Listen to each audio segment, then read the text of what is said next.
Hello class 12 students. In the last class we have studied Raoult's law for a non-electrolyte non-volatile solute in a given liquid.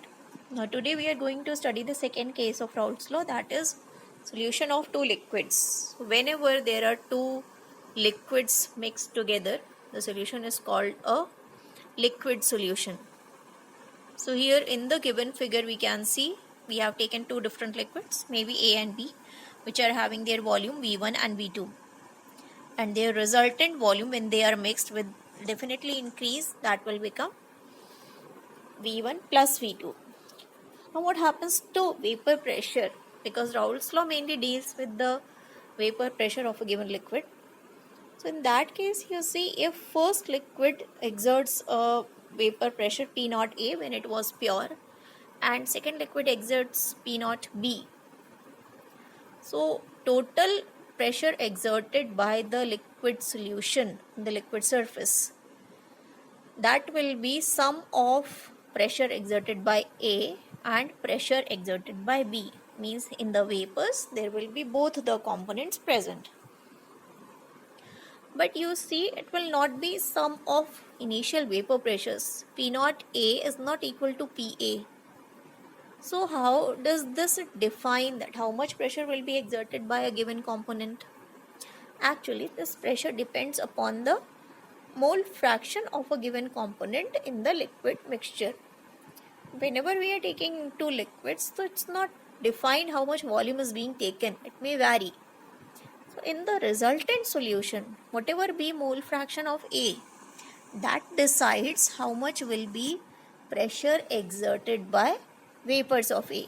And same way for B also it is the same. So partial pressure of A is equal to initial pressure of A multiplied to its mole fraction, and that goes true for B also. That is initial vapor pressure of B that was in the pure state multiplied to mole fraction of B in the given solution. So in that case, total pressure applied on the liquid solution will be equal to PA plus PB, partial pressure of A and partial pressure of B. That should be noted. Now this PA and PB may be represented in terms of their initial original wave pressures also. So this expression tells you first expression for Raoult's law for liquid solutions.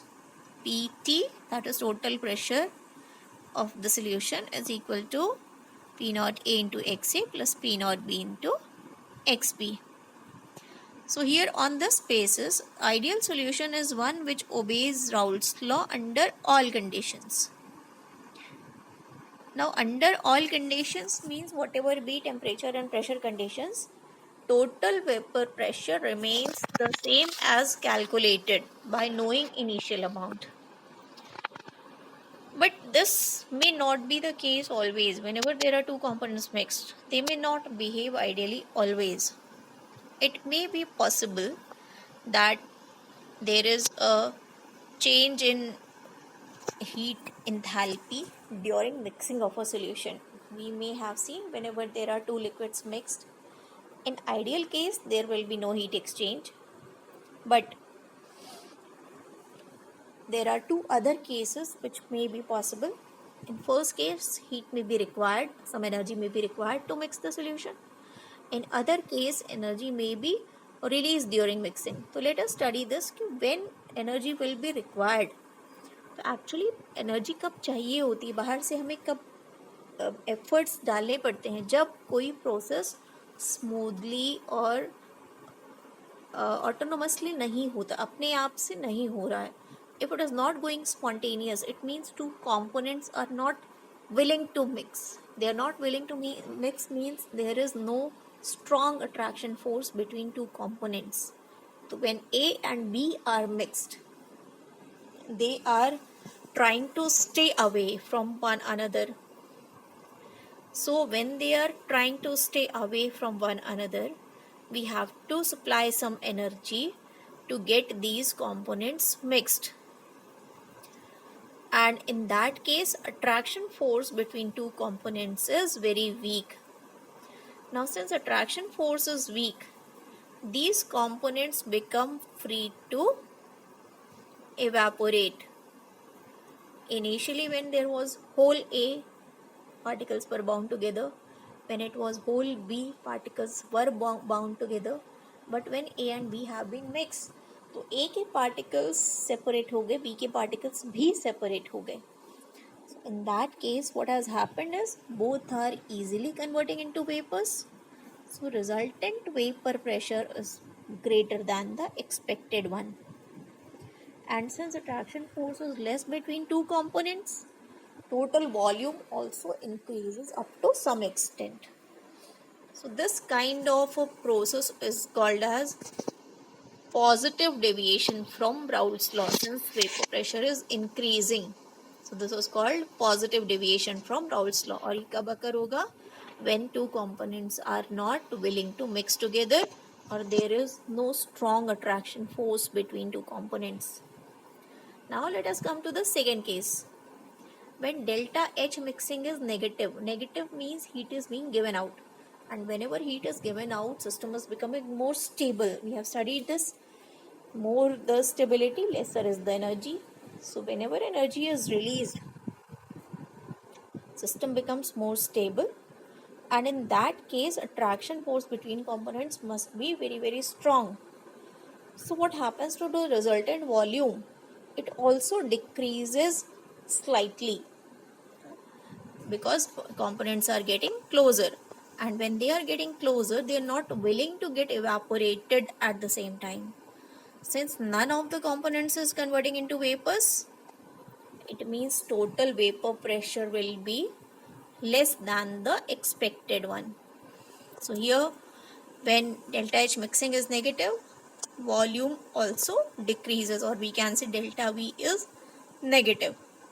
This is called negative deviation from Raoult's law. Now let us try to understand this with the help of a graph. In the first graph you see mole fraction of solvent is plotted on the x-axis, and on the y-axis it is vapor pressure of the same component. This is plotted for the one component. Now if there is one component at right hand side, it is pure component, so whatever be the pressure, that is vapor pressure of the pure liquid. And if its mole fraction is 0, it will not be able to apply any vapor pressure. So mole fraction is 0, vapor pressure is also 0 for the given component. Now if we are plotting two components on the same graph, on left hand side we have taken component A and right hand side is component B. If you see their mole fraction XA and XB, so XB0 means there is no B in the solution, and XA1 means there is completely purely liquid A. Same goes with B on the right hand side.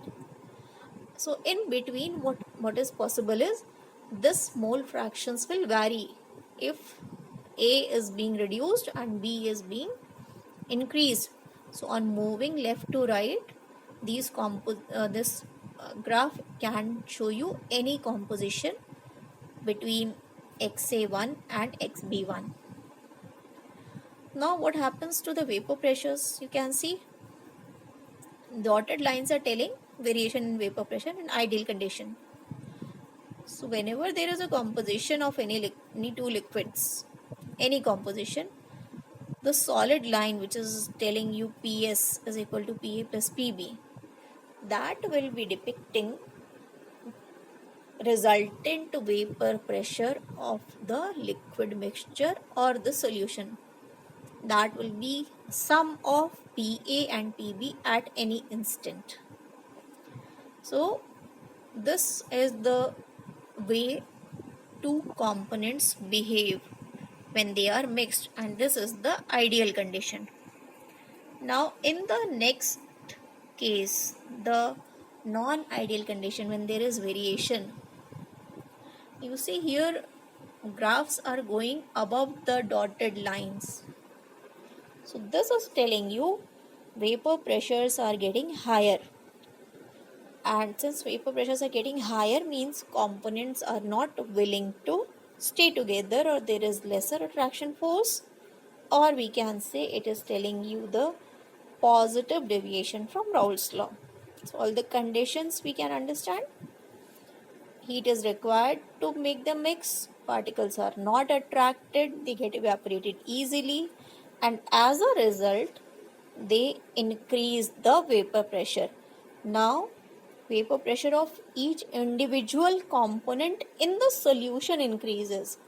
अगर component pure अलग रहेगा तो उसका vapour pressure same रहेगा जो initially था, लेकिन जैसे ही दो कंपोनेंट्स मिल गए हैं तब दोनों की प्रेजेंस एक दूसरे को इफेक्ट कर रही है, and that is why their vapour pressures are more than expected one. So that is why we are seeing these solid curves above the dotted lines. Dotted line is telling you the ideal behavior which should have been, or solid lines are telling you the vapor pressure which is observed when two things are mixed.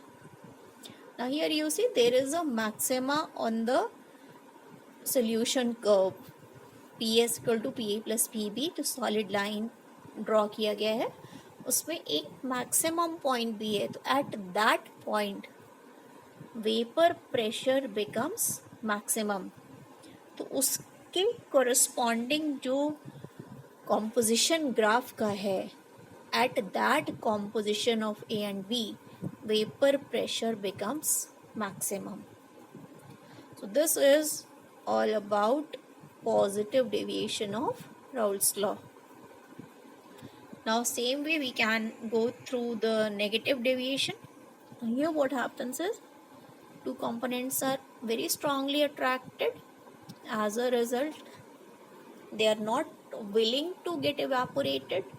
तो जब pure state में होते तब जितना evaporation हो सकता था, जब दो कंपोनेंट्स को मिक्स कर दिया तब उतना एवेपोरेशन पॉसिबल नहीं है. So now what happens is total vapor pressure which is observed maybe for each component, maybe for the solution, it falls below the ideal behavior. So now the curves are running below the dotted lines. You can see that.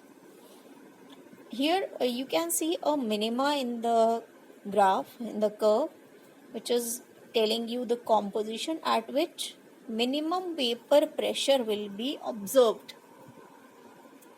So here delta H mixing is negative and delta V mixing is also negative for the graph. So in this case a negative deviation will be observed when particles are very strongly attracted to one another. So this is how we can study positive and negative deviation on Raoult's law. Now children, after studying this material from your book, you can discuss all your doubts on the WhatsApp group, and preferably the timing should be between 4 to 6. At the same time, try to answer the reasoning questions given in the assignment and write your answers, and you can mail it to me or get it checked in the Google Classroom. Thanks for watching. That's all for today.